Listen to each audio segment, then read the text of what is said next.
Hola a todos y muy buenas tardes. Bienvenidos a este espacio crítico e informativo llamado El Ojo Político. Hoy haremos un sonados políticos a través de un quiz acerca de temas coyunturales de nuestro país. Es por eso que quisiera presentarles a Carlos Gutiérrez, un concejal del Partido Conservador de Itagüí, destacado por liderar acciones y comisiones para el favor de los jóvenes y los niños en el municipio de Itagüí. También aceptó nuestra invitación Victoria Sandino, miembro de la Dirección Nacional del naciente partido Fuerza Alternativa Revolucionaria Común. Sin más, empecemos este quiz para ver qué tanto saben los políticos de política. Primera pregunta. Desde su perspectiva, ¿qué papel cumple la representación de ciudadanos en instancias de elección pública? De mi perspectiva, la representación de los ciudadanos en las corporaciones de elección popular y en dichas instancias es un ejercicio de interpretar y el querer de las mayorías en nuestros territorios. El papel que cumplimos siempre está dirigido a encarnar los intereses de la comunidad, dándole siempre prioridad a ese interés común, nunca a intereses particulares. El compromiso de nosotros es con la ciudad y con los ciudadanos de a pie. Sobre la representatividad ciudadana en los cargos de elección pública o popular, pues hay que decir que esto es lo ideal. Es decir, en una democracia avanzada, lo ideal sería que existan una real representación de la ciudadanía a través de los cargos de elección. Pero en Colombia eso no ocurre. O sea, en Colombia hay una crisis de representatividad y una crisis de la democracia. El modelo de democracia por unos partidos que han usurpado permanentemente sobre representando a la ciudadanía, pero que realmente no hay una participación efectiva de la ciudadanía en estos cargos. Es decir, no todo el mundo tiene la posibilidad de hacerlo, empezando porque ¿quién tiene la capacidad para financiar la elección a estos cargos de representación? Puede ser a través de los partidos o a través de los movimientos sociales, pero sabemos que los partidos pequeños o los movimientos sociales no tienen esa capacidad y que aquí históricamente ha estado representado por los partidos tradicionales que, repito, históricamente han estado en el poder. Es parte de lo que hemos dicho, en lo que hemos tratado de resolver en el Acuerdo de Paz de La Habana con el punto 2, de participación política para hacer realmente una democracia avanzada, una democracia participativa, pero miren que en las conclusiones, en el diseño de la ley de reforma política y reforma electoral, los resultados no son los mejores. Norberto Bobbio, destacado pensador italiano del siglo XX, afirma que representar es hacer visible y presente a quienes de una u otra forma somos invisibles en algunas esferas. Por ejemplo, lo que hace un concejal, un alcalde, gobernador o congresista que representa a quienes no ejercemos ese rol y visibiliza los deseos de la población. Para lograr esa representación es muy importante para este autor italiano la publicidad en la política, que quiere decir que debe ser no secreto, abierto al público. Segunda pregunta. ¿Por qué es importante la descentralización para el poder político? La descentralización es importante en cuanto nos permite a las autoridades locales realizar los anhelos de la comunidad con mayor rapidez, con mayor eficiencia que el poder central. De esta manera, desde lo local se manifiesta la cercanía con la comunidad que está representada en la solución de las necesidades del día a día de su comunidad. Todo debe estar descentralizado para que las entidades territoriales puedan lograr una mayor autonomía. Lo local no puede estar dependiendo del nivel central, porque eso hace que la respuesta a las necesidades básicas insatisfechas de los ciudadanos no se resuelvan de manera oportuna. Pues es definitivamente importante la descentralización porque realmente son los territorios los que saben sus necesidades y porque a través de los territorios sería una manera efectiva de garantizar la participación de la ciudadanía que conoce sus problemáticas, que sabe cuáles son las soluciones que deben tener y porque ampliaría la democracia y le daría autonomía, repito, a los territorios. Si bien es cierto, se necesita un poder nacional central que articule las políticas nacionales de Estado, es y son los territorios los que deben tomar los destinos de sus regiones para poder salir adelante con todas las necesidades que tienen las comunidades en sus territorios, que garantizaría, insisto, la participación efectiva, garantizaría la elaboración de presupuestos participativos, de planes territoriales participativos, que es lo que queremos en esta etapa, por ejemplo, con el tema de los PDET, o sea, los planes de desarrollo con enfoque territorial y de género. Siguiendo con lo que plantea Bobbio frente a la descentralización, él afirma que el poder es más visible entre más cercano sea. La visibilidad entonces depende de la presentación en público del que está investido de poder y de la cercanía espacial entre gobernante y gobernado. ¿Usted considera que la política debe ir enfocada a masas o a públicos? Sí, yo considero que la política siempre debe estar encaminada a masas, a mayorías, a muchedumbres, porque la participación o no política debe estar enfocada a la democracia. El poder de representación de todos es sin ningún distingo, sin clasificaciones y sin ideologías políticas o religiosas. Definitivamente, la política debe ser un ejercicio público para toda la sociedad.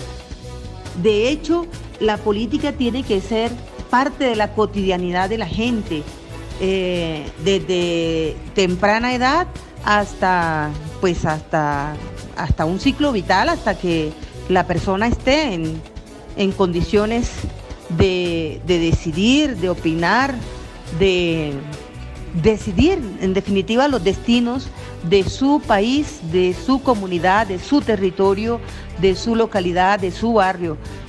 Un problema de lo que hay en Colombia es que justamente la política no es eso. La política no puede pertenecer a unas élites, entre comillas, a unas élites que hacen ejercicio político o a quienes están en el poder. La política, repito, tiene que ser parte de la cotidianidad de la gente en su generalidad. Además es un derecho y es un servicio social. Así debe considerarse el ejercicio de la política. Para Gustavo Lins, el Internet es uno de los medios de reproducción del capitalismo que construye comunidades virtuales, donde se posibilita la síntesis de los medios de comunicación anteriores por el intercambio de información con interlocutores casi ilimitados. ¿Qué rol cree usted que desempeña la virtualidad y el uso de las redes sociales en la política de nuestro país? Las redes sociales hoy cumplen un papel fundamental en el rol político de nuestro país, por cuanto permite a la sociedad un conocimiento directo y rápido de sus agentes políticos y un mayor control social de las actividades de los cuerpos colegiados o del gobierno. Facilitan la denuncia y el control social de la corrupción. Las redes sociales, pues hay que decir que cumplen varios roles. Por ejemplo, en una primera vez permite romper el monopolio informativo de los grandes medios de comunicación, en este caso permitiendo no solo cuestionarlo, sino siendo incluso a veces más eficaces para crear climas y corrientes de opinión, que se ha demostrado mucho en Colombia, ¿no? Sin embargo, los medios ya también han aprendido mucho de ello y están utilizando estas prácticas. Hay que decir que o por lo menos yo creo que las redes sociales en un primer momento fueron alternativas y pudieron jugar ese papel, pero repito, los grandes medios de comunicación también vienen aprendiendo y vienen utilizándolos. Otro aspecto que creo que es necesario tener en cuenta es que acerca a los dirigentes políticos con la población de manera más directa, ¿no? Esto sobre todo en las regiones o en los espacios urbanos, donde el uso de las redes sociales es mucho más masivo o es masivo, ¿no? Entonces, eso es importante. Sí creo que muchos políticos y políticas han utilizado este método y seguramente les ha dado buenos resultados. También creo que crea una especie de ciberactivismo, especialmente en sectores juveniles, en poblaciones juveniles, donde a través de las redes se utilizan distintas convocatorias y hay una expresión política y pública a través de las redes sociales. Así que creo que son útiles, pero también tiene muchas desventajas. Pero en este caso, en el ejercicio político, resulta ser útil. En el ejercicio ciudadano de la denuncia y del acceso a la información, resulta ser útil. Y repito, también crea tergiversaciones, crea desinformaciones y crea estados de opinión que seguramente habrá que evaluar de una manera mucho más directa. El profesor británico John Carey estudia las interpretaciones de la masa, entendidas como una ficción. Su función consiste en anular la condición humana de la mayoría de las personas. La masa empieza a ser motivo de preocupación y desprecio por parte de la élite con el proceso de alfabetización de finales del siglo XIX que produjo nuevos lectores. Esta realidad para algunos autores como Nietzsche, Eliot, Ortega y Gasset interpretaron a la masa como muchedumbres mentalmente inferiores y despojadas de categoría humana. Sin embargo, hay otros autores como es Lord Northfield, Alfred Hawksworth, que consideraba que los medios tenían que ser rentables, así que debían hablar de lo que le interesa a la masa. Los públicos, desde la otra orilla, son los ciudadanos, con plenos derechos, ilustrados, cultivados, virtuosos y políticos, es decir, que participan activamente en la vida pública en igualdad con sus semejantes. Los escándalos en Colombia Son una estrategia para hacer política. Obviamente los escándalos en Colombia le generan un descrédito a algunos políticos o gobernantes o también a partidos políticos. Estos escándalos de corrupción le permiten a otros utilizarlos como una estrategia para hacer política a su favor, mayormente con promesas de cambio, de renovación de las costumbres políticas de vieja data. Esto obviamente es una forma de hacer política también, con miras a obtener el fervor o el favor popular mejor para poder llegar al poder. Efectivamente, los escándalos de corrupción, los escándalos de públicos que se generan en torno a los comportamientos de los funcionarios públicos o del sector privado, o es decir, de quienes ejercen poder en Colombia, son utilizados como formas de hacer campaña o una estrategia de hacer campañas políticas. Y esto es fundamentalmente por la ausencia que hay de programas políticos reales, tangibles, que la gente pueda identificarse con ellos, pueda generar debate en torno a esos efectivamente programas políticos de reivindicaciones, de compromiso real con la nación, con el país y con la ciudadanía. Entonces pasa a un segundo plano estos debates políticos, insisto, por el tema de los escándalos, y se da pues un debate y unas campañas alrededor de cuestiones mediáticas superficiales, superfluas, pero que en la práctica no hay ningún compromiso de quienes están en el ejercicio público y en el ejercicio político de los destinos del país frente, repito, a cuáles son las alternativas o las salidas que tendría cada partido o cada candidato o candidata a los problemas que tiene el país, cuál es su real compromiso suplantado por el tema de los escándalos. Y así, bajo esa falacia, pues la gente toma decisiones y va y se compromete incluso con los menos opcionados o con las personas menos comprometidas con los destinos y con solucionar los problemas fundamentales de la nación. Veamos entonces las características de los escándalos que nos señala John Thompson. Primero, que ocurre el escándalo transgrede valores o códigos morales en un contexto determinado. Segundo, se presenta secreto u ocultación. Tercero, no participantes pueden ofenderse con la transcripción. Cuarto, no participantes desaprueban y denuncian públicamente las acciones. ¿Qué opina del evento de la firma de paz en Cartagena?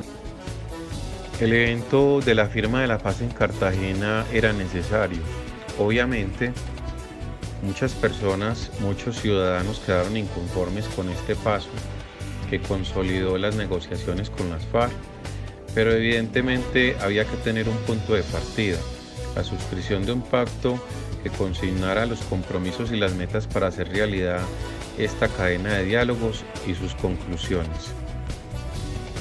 Frente a la firma del Acuerdo de Paz de La Habana en Cartagena, el año pasado, el 26 de septiembre, yo estuve allí presente y pues en lo personal tengo que decir que ese día creo fue el momento más feliz de mi vida, y lo fue porque me sentí partícipe de semejante hecho, de algo que parecía casi imposible en nuestro país, y además de sentir, como digo, repito, que fui parte, que contribuí mi granito de arena para que eso fuera posible.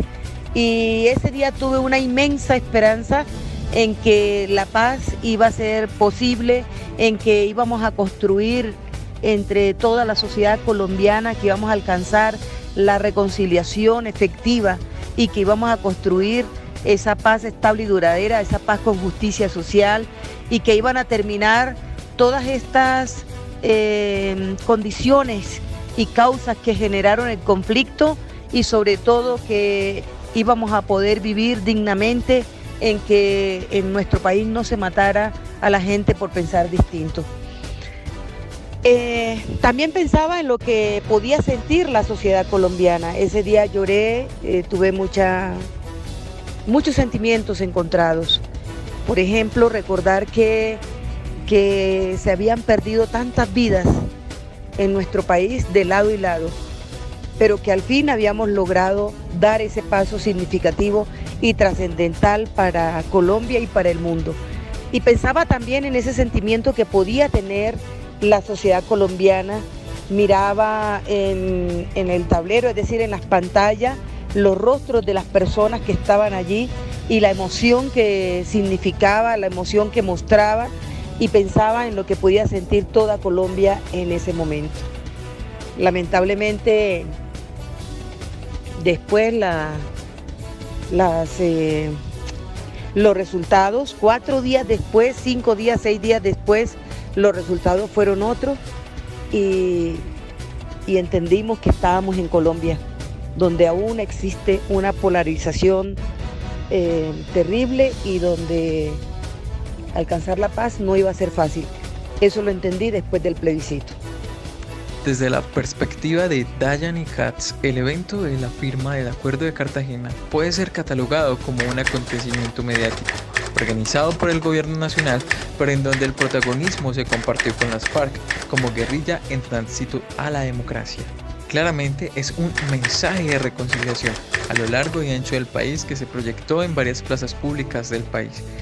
Nuestra generación recordará dónde y cómo se vivió este evento. Hasta aquí ha llegado nuestro quiz. Agradecemos la participación de nuestros invitados y no olviden suscribirse y darle like a este video. Nos vemos en una próxima cápsula de El Ojo Político.